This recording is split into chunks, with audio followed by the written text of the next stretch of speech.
Hello, good morning class 10th। उम्मीद करती हूँ आप लोग सब घर पे सही सलामत होंगे और प्लीज़ अपना ख्याल रखिए। और क्लास 10th आप लोगों ने कॉपी चेक करने नहीं भेजी है।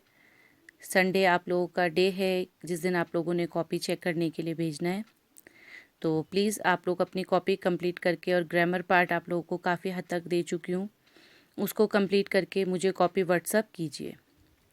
हम लोग पढ़ रहे थे क्लास 10th पार्ट 10 कश्मीर का लोक नाटक बांड पाथर। ये मैं पहले भी पढ़ा चुकी हूँ, इसके क्वेश्चन आंसर आप लोग कर चुके हैं, लेकिन एक बार फिर रिवीजन कर रही हूँ क्योंकि उस टाइम बच्चे कम आ रहे थे। तो देखिए, हमने कल पढ़ा था वात्सल्य पाथर। वात्सल्य पाथर में एक मोची की कहानी थी कि मोची को किस तरीके से उच्च वर्ग के लोग उसके ऊपर अत्याचार करते हैं और उसकी ज़िंदगी में क्या क्या परेशानियाँ होती हैं उसके बारे में बताया गया था। इसके 3 भाग हमें ख़त्म हो गया। आज हम इसका चौथा भाग पढ़ेंगे। चौथा भाग है राजू पाथर। राजू पाथर में क्या है? राजू पाथर में अन्यायी राजा का नाम जय सरकार है। इसमें एक राजा की स्टोरी है जो अन्याय करता है। वे प्रजा पर रौब झाड़ने के लिए गलत सलत फारसी और पंजाबी बोलता है और हास्य पद बन जाता है। वो अपनी प्रजा के ऊपर अपना रौब दिखाने के लिए गलत सलत फारसी और पंजाबी में बातें करता है, जिससे वो मजाक का एक पात्र बन जाता है। वेशभूषा तथा बोलने के लहजे से वे पठान लगता है। बोलने के तरीके से और कपड़े पहनने के तरीके से वो कोई पठान लगता है। राजा के कारिंदे लोगों के बीच आकर अपना उल्लू सीधा करते हैं। जब फरियादी राजा के पास आने लगते हैं तो कारिंदे उन्हें बीच राह में ही रोककर राजा के पास पहुंचने नहीं देते। इसमें दिखाया जाता है कि जब लोग अपनी परेशानी लेकर राजा के पास आने की कोशिश करते हैं तो राजा के जो कारिंदे होते हैं उनको रास्ते पे ही रोककर राजा के पास तक उनको पहुंचने नहीं देते हैं। आम दबे डरे लोग कारिंदों का मजाक उड़ाते हैं। जो आम लोग होते हैं, राजा से डरे हुए लोग होते हैं, वो इन कारिंदों का मजाक बनाते हैं। इसी तरह राजा के प्रति अपने ढंग से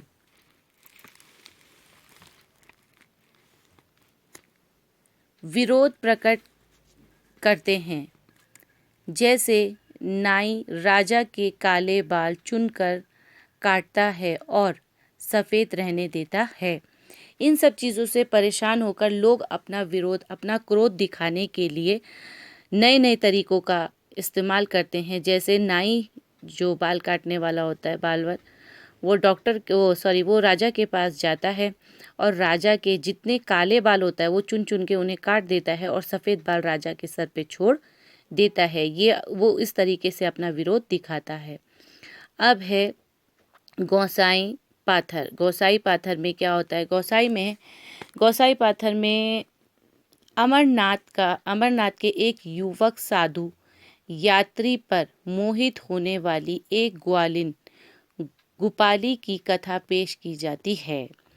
गोसाई पाथर में एक साधु की कथा, जो नवयुवक होता है, मतलब जवान एक लड़का होता है, उस पर एक ग्वालिन मतलब गायें चराने वाली एक लड़की मुग्ध हो जाती है, मोहित हो जाती है। उसकी कथा इसमें सुनाई जाती है। अब जब ग्वालिन उस पे मोहित हो जाती है तो साधु क्या करता है वो बताया गया है। साधु उसे टाल देने की इच्छा से उसके सामने कड़ी शर्तें रखता है। साधु उससे अपना पीछा छुड़ाने के लिए उस ग्वालिन के आगे बहुत सारी शर्तें रखता है, जैसे संसार का त्याग, शरीर में भस्म मलना, जेवरों का मुंह छोड़ना आदि। जैसे साधु कहता है, अगर आपको मेरे साथ रहना है तो आपको संसार का त्याग करना पड़ेगा। ये संसार में जितनी भी वस्तुएं हैं उनको छोड़ना पड़ेगा आपको, और जेवर छोड़ने पड़ेंगे। शरीर के ऊपर भस्म मतलब राख लगानी पड़ेगी। वे सब मान जाती है तो साधु धर्म संकट में पड़ जाता है। लेकिन ग्वालिन उस युवक साधु के पीछे इतनी मोहित हो जाती है कि वो संसार की सभी चीज़ों को त्यागने के लिए तैयार हो जाती है। जब वो हर चीज़ को त्यागने के लिए तैयार हो जाती है, त्यागना मतलब छोड़ने के लिए तैयार हो जाती है, तो साधु धर्म संकट में पड़ जाता है। अब वो ये सोचता है कि मैं अब इससे अपना पीछा कैसे छुड़ाऊं। अंत में वे उसे ललेश्वरी के वाक गाकर मन को शांत करने का उपदेश देता है। लास्ट में जब साधु के पास कोई रास्ता नहीं रहता तो वो ग्वालिन को कहता है, तुम ललेश्वरी, जो हमने पढ़ा भी था ललध्य, उसके वाक गाओ और अपने मन को शांत रखो, और अंतर ध्यान हो जाता है और वहां से गायब हो जाता है। अन्य साधु गोपाली से पूछते हैं कि तूने हमारे गोसाई को कहाँ देखा है। जब और साधु अपने नवयुवक साधु को ढूंढने के लिए आते हैं तो वो गोपाली को देखते हैं और उससे पूछते हैं कि तूने क्या हमारे गोसाई साधु को कहीं देखा है, हमें उसका कोई अवशेष दो, हमें कुछ बताओ कि वो किस तरफ गए हैं, कोई चिन्ह बताओ। दुखी गोपाली ये सुनकर और दुखी हो जाती है और वाक पड़ती हुई स्वयं में लीन हो जाती है। जब गोपाली से वो लोग सवाल करते हैं तो इन बातों को सुनकर गोपाली को और दुख होता है, क्योंकि गोसाई साधु तो उसे छोड़कर चला गया होता, उसे पता नहीं है कि वो कहाँ गया है। उनकी बातें सुनने के बाद गोपाली और दुखी हो जाती है और वाक गाती गाती खुद में ही लीन हो जाती है। अब अंग्रेज पाथर ये हम लोग कल पढ़ेंगे, तो जो मैं पढ़ाती जा रही हूँ आप लोग उसको पढ़ते जाइए, क्योंकि आप लोगों के भी तो टेस्ट होंगे, तो फिर आप लोग इसके लिए तैयार रहिए। अपनी कॉपी कंप्लीट करते रहिए और अपनी कॉपी चेक करने के लिए भेजिए। Okay class, thank you.